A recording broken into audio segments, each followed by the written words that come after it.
What is up, everybody? It's Will, aka Dr. Profit, for today's edition of the Primetime Picks. Today, we got Chicago facing Cleveland, and we got Clippers facing Golden State.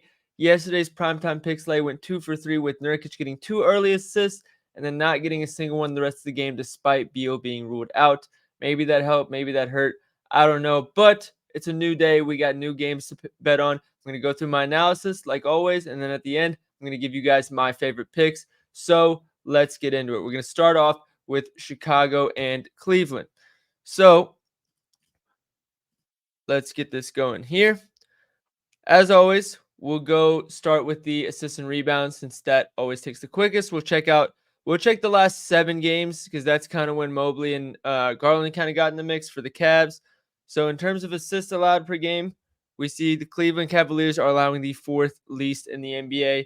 And then if we want to check the Chicago Bulls, they are allowing the 6th most. Keep that in mind because we will be getting into that later. On the rebounding side, we see Chicago is allowing the 10th least. Cleveland is allowing the 12th least. Excuse me. So, off the rip, we're not really going to be targeting any rebound props in this game. Neither of them allow a lot, but they're also not exactly leaders and teams that I want to go against when it comes to rebounding.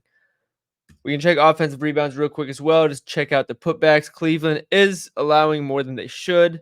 And Chicago, we can see where they're ranked. They're 10th. So that's assists and rebounds in the last 7 games.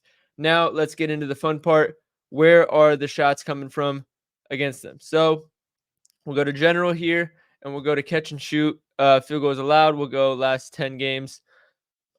And for the Chicago Bulls, I haven't checked the numbers lately, but all season catch and shoot defense has been a problem for them, and it still is. They're allowing the 2nd most catch and shoot 3-point attempts on the last 10 games, and the highest percentage of field goals allowed and catch and shoot threes. So we're going to be looking at Max Strus, Sam Morril, maybe some Donovan Mitchell off the ball.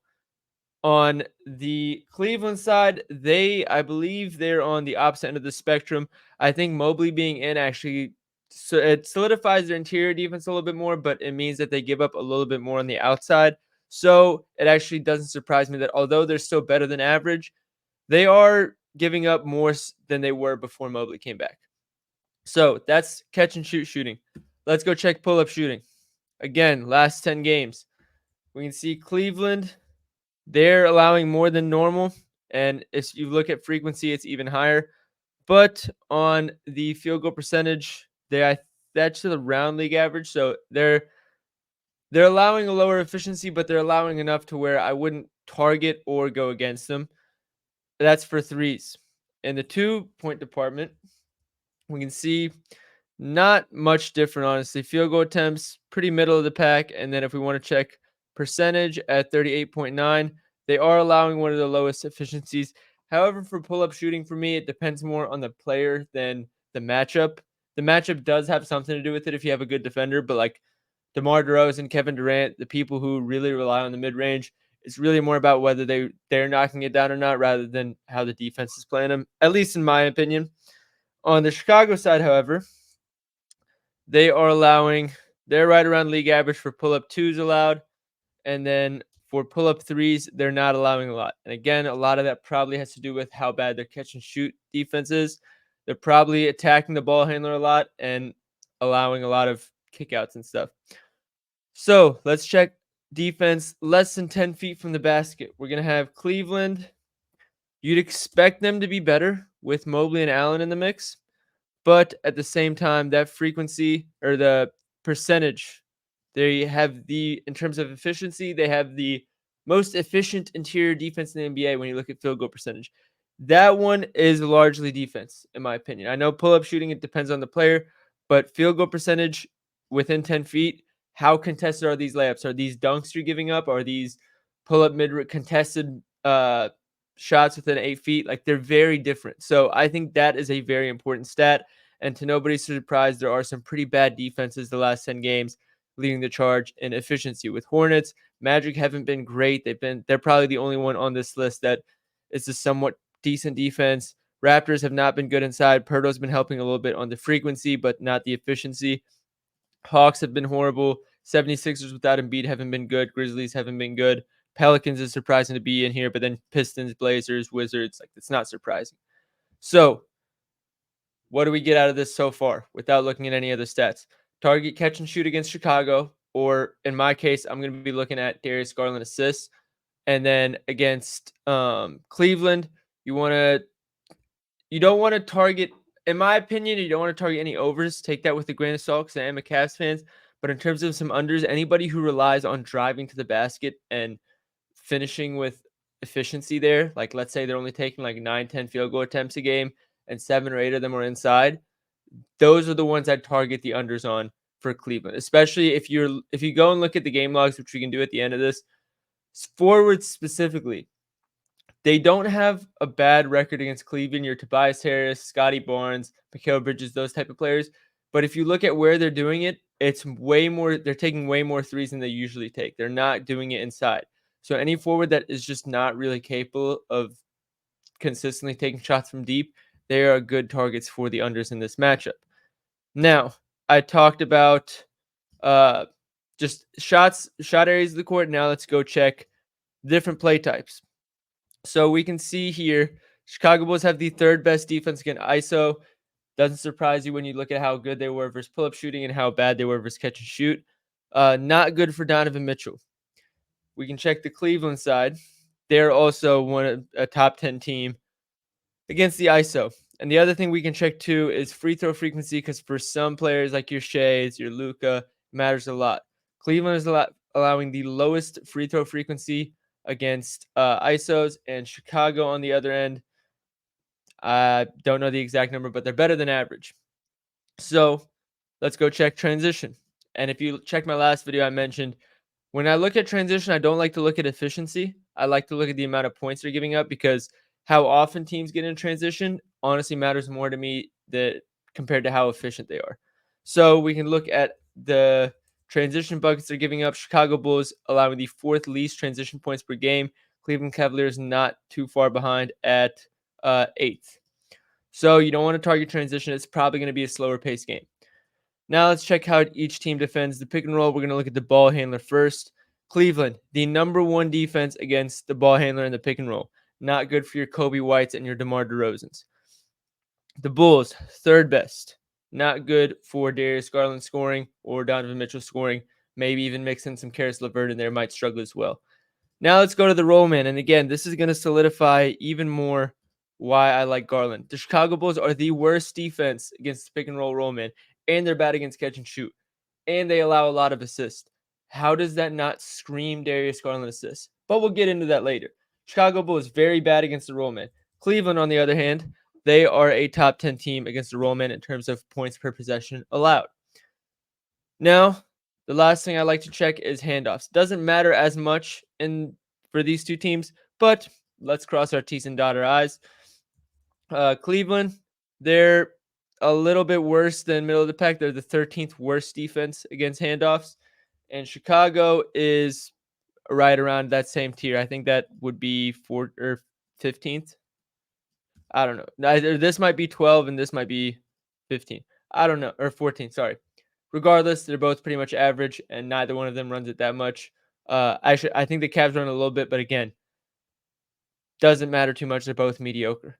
So, who would we want to target? I mentioned multiple times I want to target Garland and his passing. So his line, I believe, is 6.0 assists, juice over 5.5, juice under 6.5. And Garland, last 5 games, excuse me again, is allowing 11 potential assists and 6.6 conversion. He's stacking his rotation with Mobley, which is helping him a lot in the minutes without Garland and without Jared Allen. So, and we want to look at the last 3 games, which I think we've cashed on his assists, all 3. We'll probably be doing it again today. Also 11 potential assists. And again, we get a good matchup here. I'm going to see a lot of half court, a lot of catch and shoot, a lot of pick and roll to the roll man. Very good for Darius Garland. The other thing, too, see a lot of adjusted assists. That's 1.3 adjusted assists per game. So Garland assists is very much in play. On the Bulls side, we could target our DeMar DeRozan and Kobe White unders. The only thing is, with Zach LaVine out, both of them have been doing really well. Their lines are probably they're not the books aren't really adjusting their lines really well. DeRozan runs the pick and roll at 88th percentile efficiency in the NBA, so running it more with Levine not being there is obviously helping him. Levine's right here, and then Kobe White running it 6 possessions per game, 70th percentile efficiency. So both are good in the pick and roll. It's not a good matchup for either one of them, but at the same time, um, they run it better than most players. So it's up to you on whether you want to target that. We mentioned how good both teams are in the transition. We see Kobe White uh, runs it the most outside of anybody on that team besides Zach Levine. So maybe you target your Kobe White unders, but I don't see any very clear edge in those remarks. Honestly, maybe your Vucevic unders since the Cavs are also good against what's it called, pick and roll against the roll man. If I remember correctly, they were number one. I'll go back and check before we lock anything in. But I mean, Vucevic runs it the most in the NBA, so maybe that is worth taking a look at. So let me pull that up again just to be safe. Oh, so it wasn't the roll man. It was. I mean, they're still top 10 against the roll man. So Vucevic, I'd probably say favorite by far in this game is Garland assists. Vucevic under points is something I'd consider as well, but it's a different tier of confidence between those two. So that's everything I like in the Chicago and Cleveland game. Let's go to Clippers and Warriors. Let's go back to the top. So assists allowed last 15 games or last 10 games. The Warriors have been much better lately. They're top 10 in assists allowed. Clippers are 16th. In rebounds, Warriors are allowing the 8th least rebounds per game. Clippers are allowing the 10th most. And we can check offensive rebounds just to get an idea on putbacks. Clippers are allowing the 3rd most. Warriors are allowing the 13th least. So just looking at those three off the bat, Warriors look like they're in a pretty good spot, especially because they've been much, much better lately. Let's go look at the shot zones or the shot types, I guess. So let's go back to last 10 games. We can check Warriors are about middle of the pack in terms of catch and shoot threes allowed, but they're not allowing a lot of them to go in. So before their second lowest efficiency allowed. So before we continue, we can check on close defender. We can see how many of them are tightly contested, and maybe that's a reason why. So tightly contested, middle of the pack, open, middle of the pack. So it looks like teams might just be flat out missing against them because they're allowing a decent bit of wide open threes and the volume is there, but the efficiency against them is really low right now. So they might just be on the lucky end if Clippers are able to knock down some of those shots that they've been getting away with allowing. We could see a different story. Now, Clippers, on the other hand, they are roughly middle of the pack. Let me go to the last 10. Um, yeah, they're actually neck and neck with the Warriors, and both allowing pretty low efficiencies. However, due to the Warriors' slower pace recently, I guess, the percentage of shots allowed as catch and shoot threes is much lower for the Clippers than it is the Warriors, 29 versus 26.4. Now let's get to the pull-up shooting. Pull-up twos allowed. Clippers are a little bit better than average. Warriors are also a little bit better than average, 2 spots better than the Clippers. But Warriors are allowing a much lower percentage. Again, I don't worry about that too much with pull-up shots. Warriors are middle of the pack again, pretty much a little bit better than middle of the pack in pull-up threes allowed. Clippers right there with them. Now, this is probably going to be the decider considering how close those other two stats are. Which defense is better within 10 feet? And I'm pretty sure I already know the answer. The Clippers are allowing the 3rd most field goal attempts within 10 feet of the basket at 59% efficiency. The efficiency is pretty average, but that is a lot of volume. On the Warriors side, all season, they have not been allowing a lot of field goal attempts at the rim or within 10 feet. And if you want to look at field goal attempts at the rim, I'm sure it's even lower because that's something that I've also been keeping an eye on for most of the season. So we can check last 10 games. And this was with and without Draymond. Yeah, fourth least field goal attempts at the rim. And then I think in the paint non-restricted areas where they're allowing a lot, which balances them out a little bit. So your floaters, your short pull-up shots, Warriors are fine letting you have that, but they're not letting you get to the rim. So that's good for your Hardens, your Kawhis, your Paul Georges. That's not good for your Zubac or any other player that likes to finish at the rim. Now let's go to play types. Defensive versus ISO. Warriors are middle of the pack. Clippers right there with them. Let's go to transition.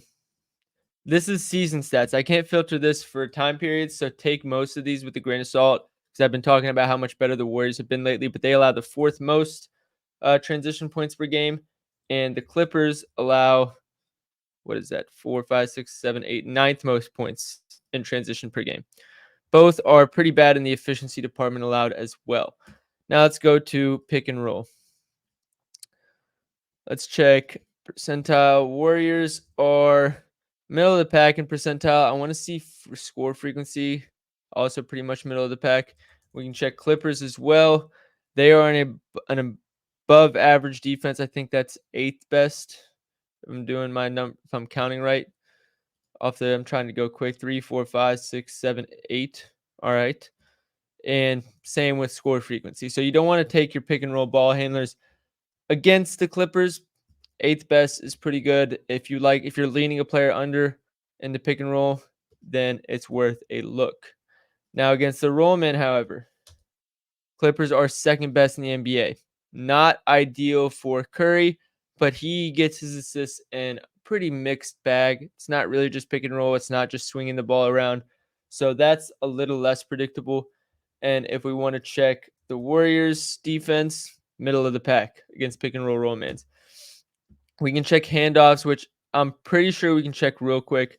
The Warriors should run a decent bit with Draymond in the mix now. They're 5.7 on the season. Probably, I'd assume it's in the 6.3, 6.6 range when Draymond is on the floor, but unfortunately, I have no way to check that. However, the Warriors run it at the most efficient rate in the NBA, scoring on 45.4% of the plays with 1.1 points per possession. That's crazy.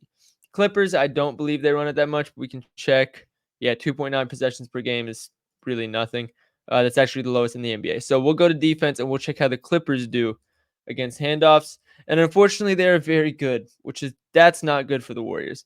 They have the third lowest score frequency allowed and one of the lowest efficiencies allowed as well at sixth best efficiency in terms of points per possession. Not good for your Klay Thompsons.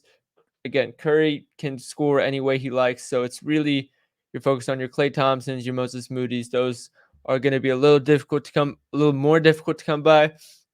So we've established that the Clippers are allowing more shots in the paint than we would expect them to. They're good against the handoff, and that sounds like Kuminga. I know he's been a wagon, and like it's a little scary because you're like, all right, when are the wheels of the wagon going to fall off? But if Klay and Moody and like those other supplement, like Curry's going to get his no matter what when Draymond's playing. But if all the other role players are going to be limited and it's a good matchup for Kuminga, it just makes sense to take Kuminga. On the Clippers side, you want to maybe like a Zubac under, but I don't know how he's done against the Warriors in the past because the Warriors aren't exactly the biggest team in size, despite Draymond being able to hold his own against bigger defenders. And the Warriors are pretty middle of the pack across multiple defensive stats. So it makes it hard to really trust anything. They don't allow us a lot of assists and rebounds, so maybe you target an under there. So Chicago and Cleveland. So Garland juiced over 6.5 or plus odds over 6.5. Since we're going to be doing a parlay, I will go ahead and eat the juice on the 5.5. Let's get that in the mix first. We could play Vucevic under. I kind of don't want to force anything there. So if you're looking for an extra leg, Vucevic under points is worth a little bit of a play solely based on the matchups. I'm not looking. The whole point of this video, not looking at hit rates. I'm not looking at previous games they played each other. I'm just looking at what data do we have in front of us right now, and that's how we're making our decision. So if you see something different, let's say Vucevic has gone over against Jared Allen 15 straight games, then obviously don't take his under. But let's go to the next game. I said Curry's going to get his. Kuminga points is super enticing. 19.5 minus 135. We can play that for sure. This puts us at plus 176. If we wanted to get an under assist play here, I wouldn't play James Harden under 8.5. Paul George, maybe. I wouldn't hate it under 3.5. We can take a look at some tracking data real quick. Let's go passing. Let's check last 5 games, see what that volume is looking like. 5.8 potential assists per game. What is his efficiency on the season? Not many adjusted assists, which is a good sign for the under. For Paul George, 5.7 and 3.6. So about what you'd expect. Yeah. I mean, they're right on the season number, so I wouldn't hate the under there. Personally, I'm not going to force it for this parlay. Curry, I know I think it was for those who follow A1, he was telling me something about Curry assists. I think there was a home away split, so we can check on that real quick. So let's see. Curry at home. Let's check with Draymond because that obviously affects things. So he does have a good hit rate at home with Draymond. 5 of 10, but 5 of the last 7. So if we remove Draymond, it turns into 13 of the last 19, which is obviously pretty solid. Personally, it's a small sample size with Draymond. I'm probably going to stay away, but I'll look into it more once the stream's over. Kuminga over 2.5 assists is, oh, they just took Garland off the board. Nice. Kuminga over 2.5 assists is, I think at plus money is good value. Last game, you guys saw I took him because he's averaging like 8 potential assists. But Will Hardy and the Jazz decided to play 3 guards in the lineup. One of them was always matched up on Kuminga, and they never showed help. So Kuminga was just able to bully every defender that was on him and didn't need to pass. So he had 0 assists in that game. I don't think the Clippers are going to do that. So I think both points and assists are in play. We can check what his PA is and just take that instead. If I could find PA. If it's 21.5, 22.5 is a bit tougher. Just take the 19.5 points at that point. So I'd probably just go these two. Let me see if we can get if Garland is back on the board. I don't know why they did that. Let's see. Where is Darius? Okay, he's back. So, yeah, I'll find whatever book has the best odds on this 2-piece. I'll lock it in, and you guys can see it on Pickett. On DraftKings, as of this recording, it is plus 176. So if that is the best odds, and that's what I will be locking it in at. If I lock it in at different odds on another site, you can check my Pickett and catch it there. So that's the parlay. My update of the day that I want to share with you guys. Yesterday, it was that Milwaukee Bucks are focusing more on the pick and roll defense. Today, the Minnesota Timberwolves are putting a much bigger emphasis on shooting threes. Earlier this season, they had a run where they were focusing on shooting threes, and they went 5-1 during that stretch. That was the 6 games of the season where they took the most threes up until 6 games ago. They're currently on a 6-game win streak, and turns out they made an emphasis again on shooting more threes. This is another 6-game stretch where they're averaging some of the most 3-point attempts they've had in a 6-game stretch this season. So Minnesota Timberwolves have been on fire lately. A lot of it is due to more volume in 3-point shooting. They've been hitting them. They've been getting good looks on their threes. So that is something to keep an eye on as well. But outside of that, that's all I have for you guys today. I hope you enjoyed the video. I hope you found this helpful. And I will see you guys for the last primetime NBA bets segment tomorrow before the All-Star break. And then we'll pick it up the week after it, of course. So good luck today. Hope this parlay smacks. And I will see you guys on the next video. I'll have my picks of the entire slate out soon. Good luck, everybody.